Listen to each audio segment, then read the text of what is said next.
নবীজি বলবে দত্তগ্রামের মানুষ কি একবার কি দুরূদ পড়ে নাই? ওই দুরূদগুলা 4 জন রিজার্ভকৃত ফেরেশতা দিয়ে আমার কাছে পাঠানো হয়েছে। যাও, আজকে আমার বাক্সগুলো কইলা দিলাম, আমার ডান হাতটা বাড়ায়া দিব, নবীজি ডান হাতটা বাড়ায়া দিবে।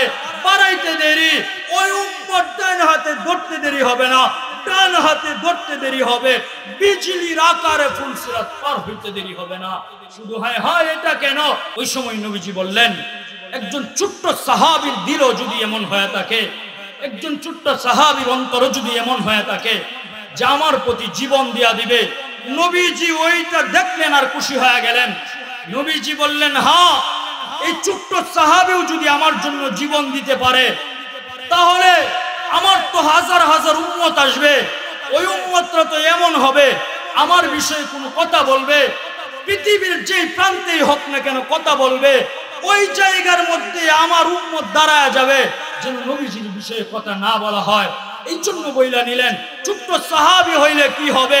মহান রব্বুল আলামিন জানায়া দেন, নবীজি সান্ত্বনা দিলেন, সাহাবী তোমাকে চিনা নিলাম, বয়স মাত্র 8 বছর, তোমার তো সুযোগ হয় নাই, বয়স 8 বছর বয়স, জিহাদের সময় তোমার হয় নাই। হ্যাঁ, আমি নবীজি ওয়াদা দিলাম তোমাকে জিহাদের ময়দানে নিয়ে যাব। নবীজি ওয়াদা দিয়া যখন বিদায় করে দিলেন, হাসি মুখে চলে যাইতেছেন মা তার সন্তানকে নিয়ে।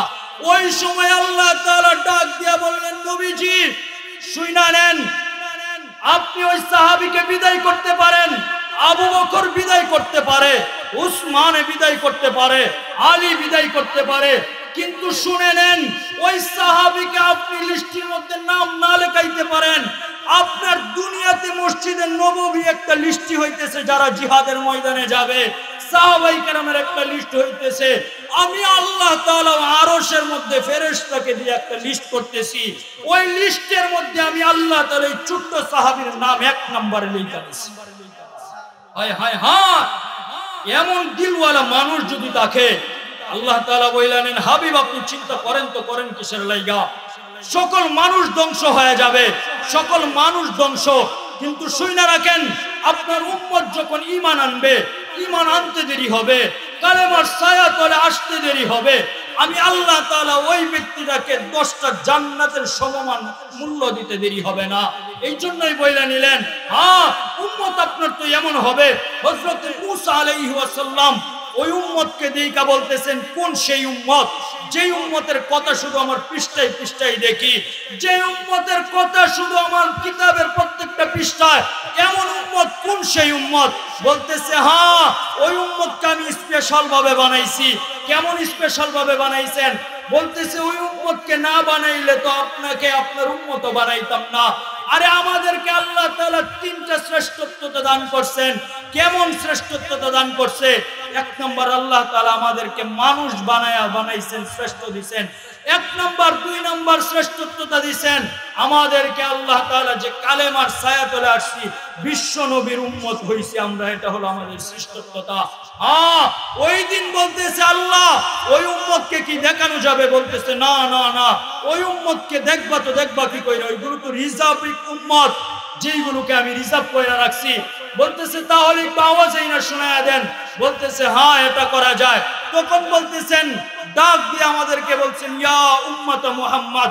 আমরা বলছিলাম, আল্লাহুম্মা লাব্বাইক লা শারীকা লাকা লাব্বাইক ইন্নাল হামদা ওয়ান নি'মাতা লাকা লা শারীকা লাক।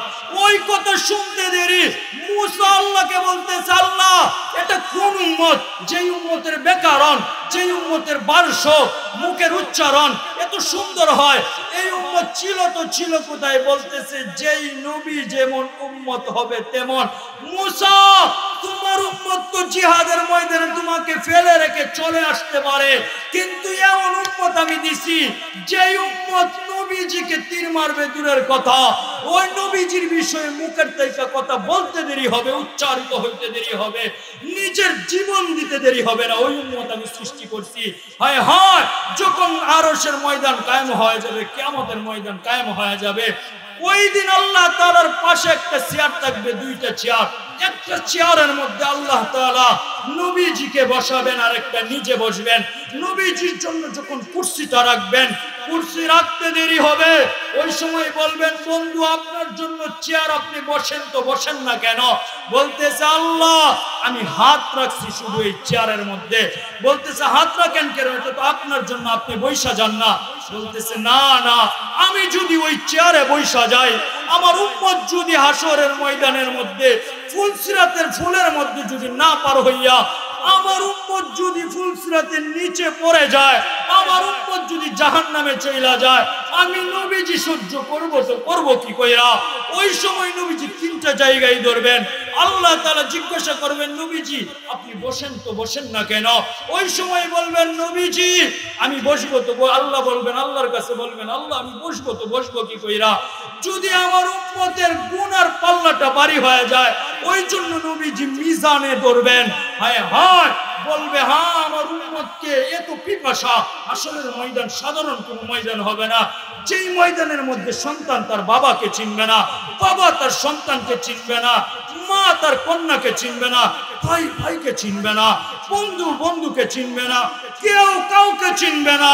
হ্যাঁ এমন একটা ময়দান হবে যার গুনার বার যেমন হবে তার আযাবও তেমন বাড়তে থাকবে।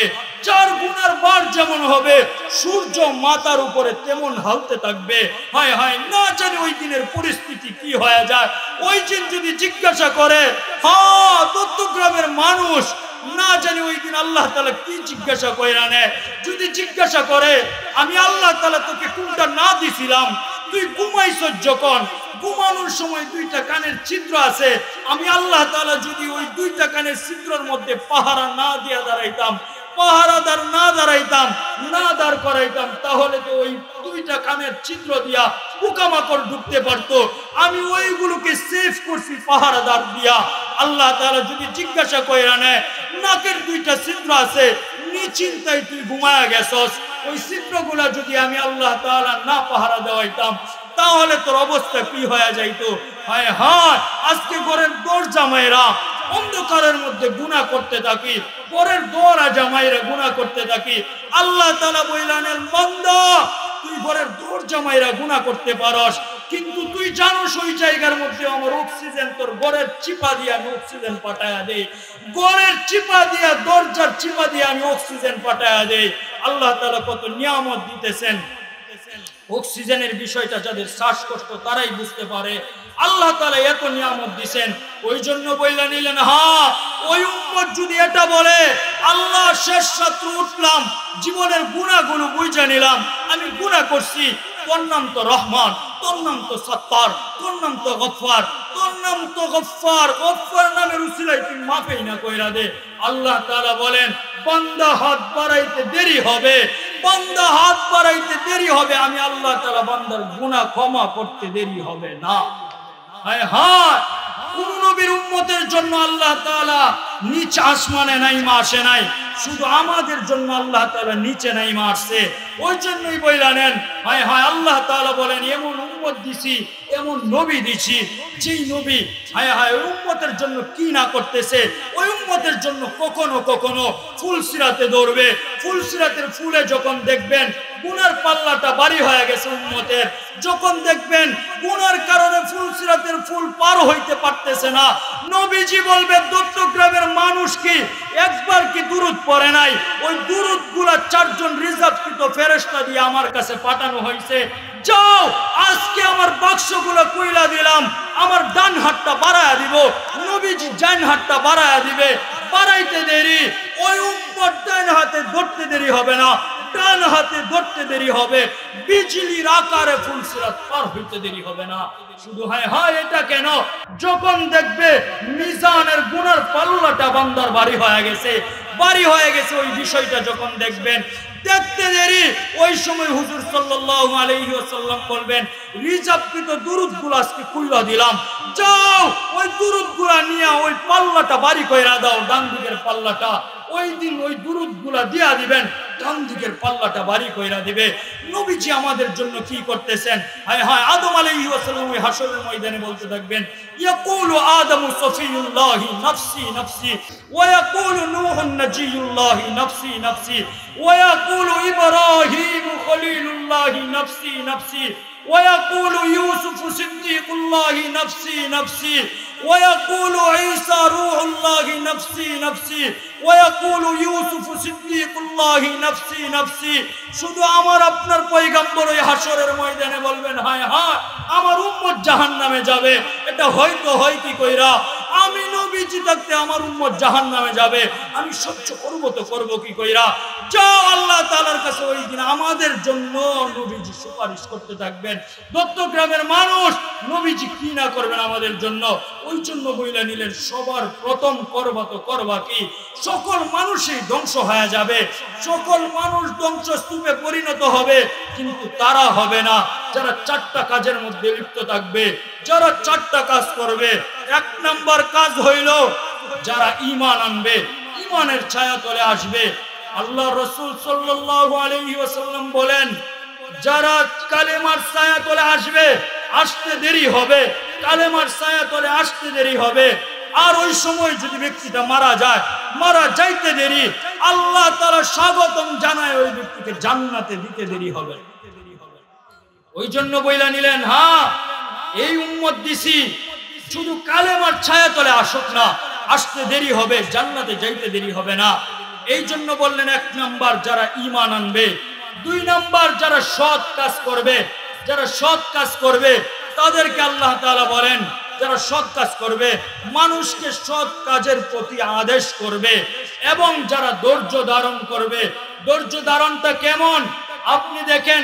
আজকে অভাব অনটনের মধ্যে আছেন আজকে আপনাকে বাতিল শক্তি আপনাকে রুখে দিতে চায় কিন্তু হ্যাঁ বাতিল শক্তি তো রুখে দিতে চাইবে কেননা হক যেখানে আছে বাতিল সেখানে থাকবে বাতিল যেখানে আছে হক সেখানে থাকবে presents by Kuakata media centre হক্কানি আলেমদের নিত্য নতুন ভিডিও পেতে আমাদের চ্যানেলটি সাবস্ক্রাইব করুন কুয়াকাটা মিডিয়া সেন্টার ইসলামিক বিনোদনের বিশ্বস্ত সঙ্গী